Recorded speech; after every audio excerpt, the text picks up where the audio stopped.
Thank you for attending this IEEE event, TEMS event. IEEE has been in the forefront of knowledge sharing across the world. India particularly, we are trying to do many things which suit our Indian audience and members and the stakeholders, everyone, including the government here. So what we try to do is once the COVID situation evolved around the world, we looked at what should IEEE be doing, and we repurposed and reoriented ourselves.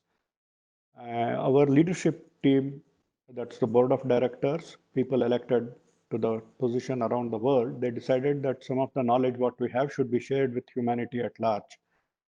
So there are few things which I would like to say. There we had in our repository more than 5 million documents we have. Out of that, 500 plus articles which were related to COVID uh, and also ventilator designs and things like that.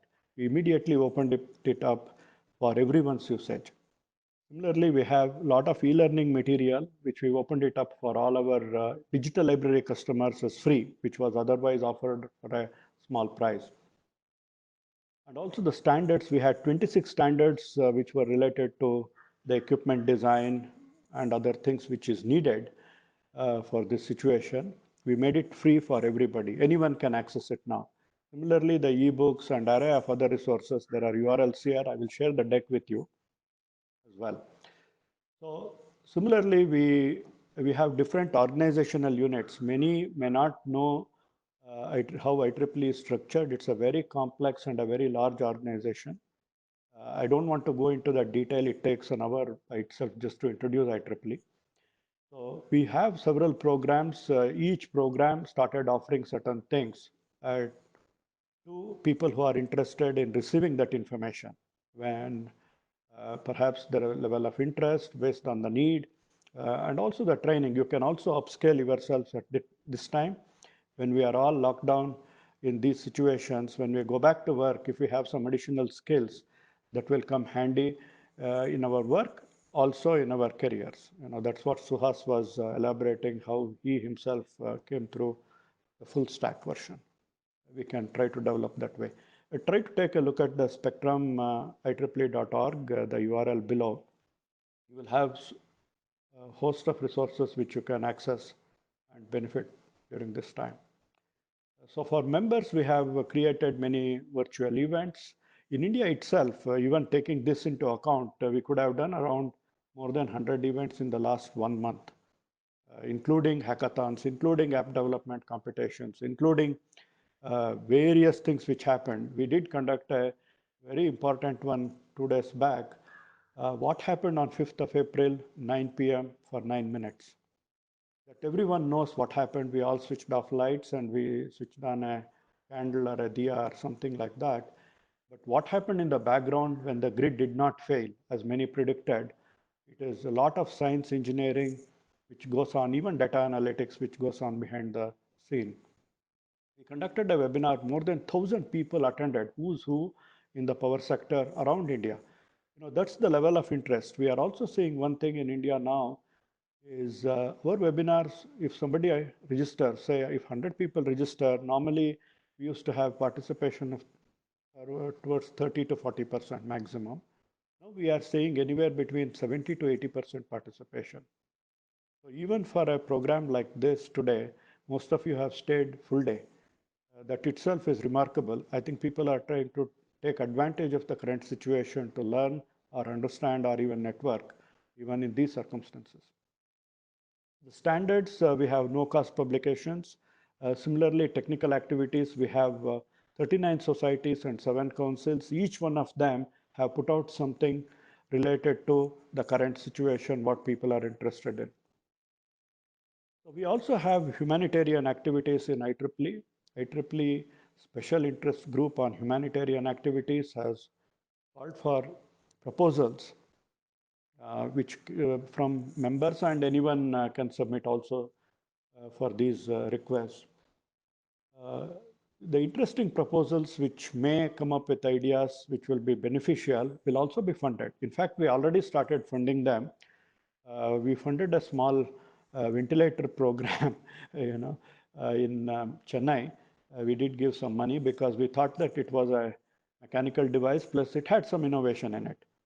Similarly, we have received around 32 proposals and we are evaluating.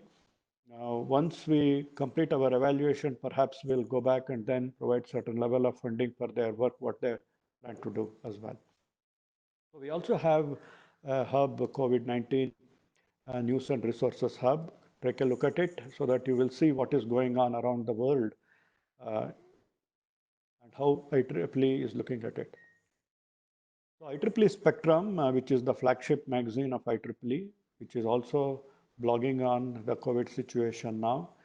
We are looking at around the world what engineers and scientists are doing. We have also looked at a lot of activities which are happening in India, at various institutes, research centers, and even at small startups. We are trying to bring that into the forefront to showcase the ideas and also to provide them a platform at a global level. There are a few examples here I have given. So simple thing like a pool testing, which we heard in Indian context, that is 5 samples will be taken and an antibody test will be run quickly. And if the sample tests positive and you test all 5 individuals through the regular full test, PCR test as it is known. So this is not just, it has certain advantages and the data science behind that will give you a lot of interesting facts so that we can mitigate, isolate, quarantine, and many actions can be taken before we find a good vaccination or the cure for the COVID-19. So the site, I did talk about it. So these are few things which I wanted to share at this time in the given the paucity of time.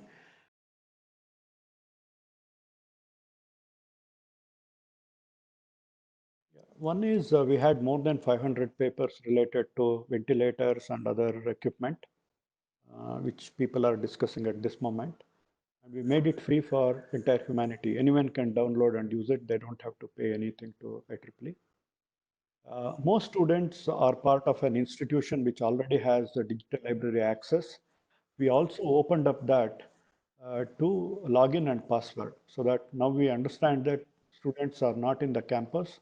They cannot use IP based only. Now they should be able to, all students in India can use a username and password and still access Explore at this time. The third one is the e-learning material what we had. Many of them we made it free. So the courses you can take, around 60 odd courses from Explore itself, but there are other societies which have made other courses free also at this time. India Office itself has offered so many webinars and training programs which you can take it at this moment. So the standards has made relevant standards free to everyone. And there are competitions, hackathons, paper publishing activities. As I told you, even how to look at the power situation in India in a scientific manner. Like that, a lot of activities are happening. Every day, maybe in India itself, maybe a few tens of activities are happening virtually. And we are also moving our conferences virtually at this time.